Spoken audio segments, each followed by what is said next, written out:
હાલ આકાશમાંથી લાશો પડ્યાના સમાચાર સામે આવી રહ્યા છે। કઝાકિસ્તાનના અકાતુ શહેર પાસે એક પ્લેન ક્રેશ થયું છે અને અધિકારીઓનું કહેવું છે કે અત્યાર સુધીમાં 27 લોકોને હોસ્પિટલમાં લઈ જવામાં આવ્યા છે।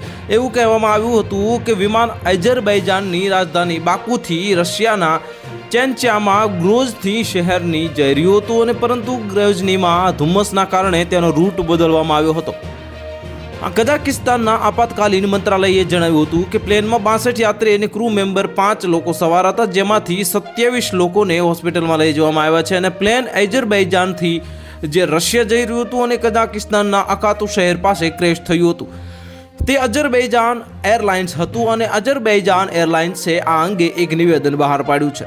નિવેદનમાં કહેવામાં આવ્યું છે કે ફ્લાઇટ નંબર J28243 વાળું એમ્બ્રેયર 190 વિમાન એ અઝરબૈજાનની રાજધાની બાકુથી ઉડાન ભરી હતી અને રશિયાના ચેન્ચાની રાજધાની ગ્રોઝનીમાં લેન્ડ થવાનું હતું, પરંતુ તે કઝાક શહેર અકાતુ લગભગ 3 કિલોમીટર એટલે કે 1.8 માઇલ દૂર ઇમરજન્સી લેન્ડિંગ કરવું પડ્યું હતું, જેમાં જોઈ શકાય છે કે વિમાન ઉડતી વખતે જમીન પર પડી ગયું। જમીન સાથે અથડાની સાથે જ તેમાં આગ લાગી અને ગાઢ કાળો ધુમાડો નીકળવા લાગ્યો।